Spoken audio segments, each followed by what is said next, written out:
नमस्कार, मैं हूं श्वेता रंजन। नेशनल खबर पे आपसे रोजाना मुखातिब होती हूँ खरी बात नो बकवास कार्यक्रम के माध्यम से।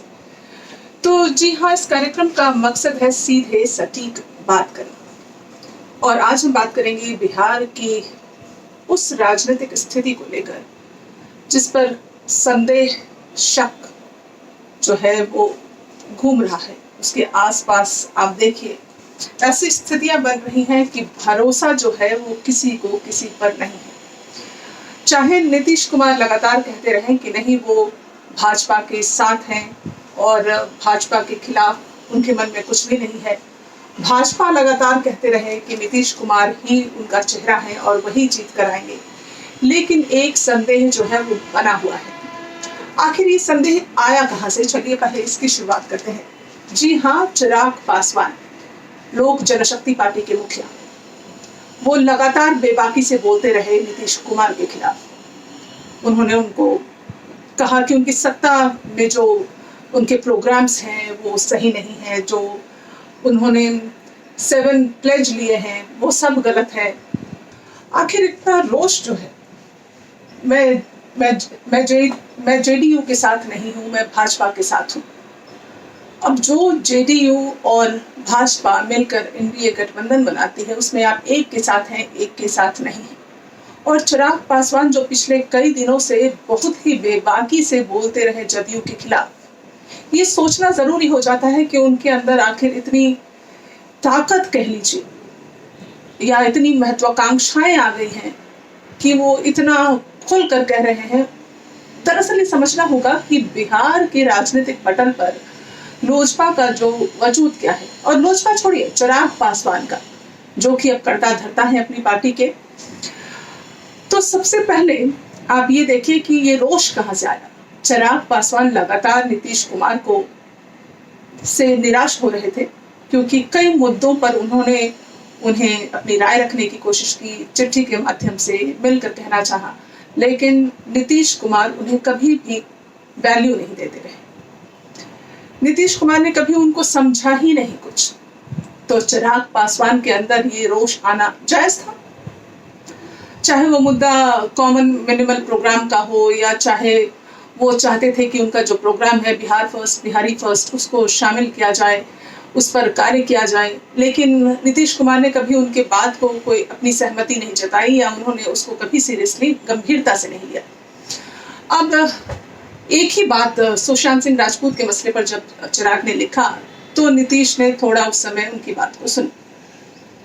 तो लगातार जो एक निराशा घेर रही थी चिराग पासवान को, साथ ही साथ महत्वाकांक्षा कैसी? बिहार पर जो है अपना वजूद स्थापित करने की।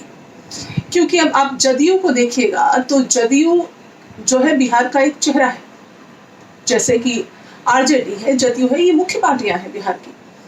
अब नीतीश कुमार अगले साल 70 के हो जाएंगे। 70 के हो जाएंगे तो कितने सक्रिय रहेंगे 5 साल बाद जब चुनाव होंगे। तो दरअसल चिराग पासवान ये चाह रहे हैं कि उनकी जो पार्टी है वो बिहार में अपनी होल्ड बना ले। और इस पूरे गेम प्लान में, चिराग पासवान का जो गेम प्लान है, उसमें साथ दे रहे हैं भाजपा के वरिष्ठ नेता। जी हाँ, पिछले कई दिनों से वो लगातार मिल रहे हैं। जेपी नड्डा से कई बार मिले, हालांकि वो डिस्कस करते रहे। उन्होंने सबके सामने ये बयान दिया कि वो इसलिए मिल रहे हैं क्योंकि नंबर ऑफ सीट पर पेच फंसा हुआ है।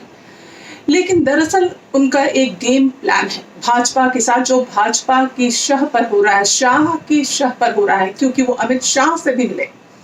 और क्या बातें हुई उनके बीच में, आखिर इतनी सहमति बनी कैसे? क्या भाजपा चाह रही है? आप 2010 के चुनाव से अगर आप बात करें तो 2010 के चुनाव में भी उस समय से ही ये बात चल रही है, बड़ा भाई छोटा भाई। बड़ा भाई यानी बिहार में जदयू बड़ा भाई और बीजेपी छोटा भाई। उसके बाद 2015 के चुनाव में भी ऐसी ही बातें आई। दरअसल भाजपा छोटा भाई इसलिए रह जाता है क्योंकि उसने कम नंबर ऑफ सीट्स पर चुनाव अब तक लड़े, और बिहार जो प्रदेश है उसमें जेडीयू का होल्ड ज्यादा है, तो नंबर ऑफ सीट्स ज्यादा जेडीयू लेकर आती है। लेकिन भाजपा के मन में ये हमेशा रहा कि वो बड़े भाई की भूमिका में राजनीतिक पटल पर सामने उभरे। अब ऐसे में जो अमित शाह की तरफ से शह दी जा रही है वो इसलिए कि भाजपा एक बड़े भाई की भूमिका में आए और भाजपा और लोजपा दोनों मिलकर बिहार में अपना वजूद बनाए, अपनी सरकार चलाए। अब इसको आपको समझने के लिए देखना होगा कि कैसे ये प्लान क्या है, कैसे कर रहे हैं ये दोनों मिलकर ये काम। दरअसल नीतीश कुमार के खिलाफ जो प्रत्याशी उतरेंगे, यानी कि चिराग पासवान ने कहा है कि वो वही अपने प्रत्याशी उतारेंगे जहां नीतीश कुमार के प्रत्याशी होंगे। इसका मतलब सीधा सीधा यह है कि वो नीतीश कुमार का जो वोट बैंक है उसमें सेंध लगाएंगे। अब जो परिणाम आएंगे उसमें अगर भाजपा अच्छा कर जाती है, जिसके चांसेस है, क्योंकि एक मोदी लहर के बीच में बहुत कुछ हुआ, हालांकि अभी पिछले दिनों मोदी लहर में कुछ नुकसान भी है, लेकिन जो जेडीयू का जो वोट बैंक है उसको जरूर लोजपा कहीं ना कहीं आहत करेगी, काटेगी। तो भाजपा अपने आप जो है वो बड़े भाई की भूमिका में सरकार में उभर के आएगी। और वैसे भी भाजपा की जो एक अंदरूनी आप कह लीजिए सुगबुगाहट है कि किसी तरह वो पूरे देश में जो कई राज्य हैं किसी तरह अपना वजूद स्थापित करना चाहते हैं, और इस तरह के समीकरण जानबूझकर बनाए गए हैं। चाहे दोनों पार्टियों की तरफ से ये बार बार कहा जाए कि नहीं, भाजपा और जदयू के बीच में ऐसा कुछ नहीं है, लेकिन ये पूरा का पूरा एक गेम प्लान है। हालांकि नीतीश कुमार इसके लिए अलर्ट है, लेकिन ये एक ऐसा चेहरा भाजपा की तरफ से प्रस्तुत किया जा रहा है सबके सामने कि वो दोनों तरफ बन के चल रहे हैं, और वो जानते हैं कि अब नीतीश कुमार आने वाले कुछ समय में, क्योंकि जदयू जो है उसने ना तो अपना कोई उत्तराधिकारी अब तक घोषित किया है, ना ही नीतीश कुमार के कोई ऐसे सगे संबंधी बेटे कोई ऐसे जो कि राजनीति में अच्छी समझ रखते हैं, राजनीति में हो। तो ऐसे में बिहार में राजद जदयू सबको साइड करके लोजपा अपना वजूद स्थापित करना चाहती है, और इसके लिए भाजपा उसे शह दे रही है। हालांकि चिराग इसे समझ नहीं रहे हैं कि भाजपा उनका पूरा पूरा इस्तेमाल कर रही है और उन्हें एक मोहरे के तौर पर इसमें इस्तेमाल किया जा रहा है आगामी चुनाव में। तो बिहार की जनता को ये समझना होगा कि ये पूरा का पूरा गेम प्लान क्या है। मैं ये खरी बात नो बकवास इसलिए लेकर आती हूँ आपके लिए, ताकि आप इस कार्यक्रम को देखें और एक खुले दिमाग से आप विचार विमर्श करें आपस में, और जो फैसला लें वो बिल्कुल सही हो, आप सही नेता का चयन कर सके अपने प्रदेश के लिए, बिहार की तरक्की के लिए। तो ये पूरा गेम प्लान जो है भाजपा का, वो समझाना आपको बहुत जरूरी था।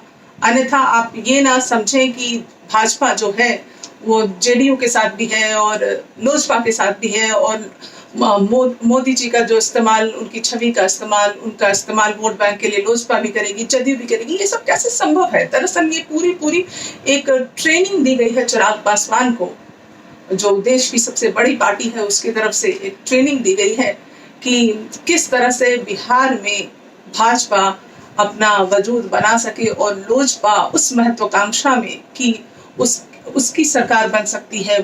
चिराग पासवान के अंदर पहले से ही आकांक्षाएं हैं कि वो मुख्यमंत्री बने, सूबे के मुखिया बने, और ये एक कसक जो रामविलास पासवान के अंदर भी बरसों से रही। मुखिया नहीं बन पाए अपने सूबे के, हालांकि केंद्र में मंत्री रहे, और उन्होंने कई बार कई पार्टियों के साथ ऐसी चाबी घुमाई, ऐसी चाबी चलाई कि उनको बार बार जो है एक कैबिनेट मंत्री का पद मिलता रहा।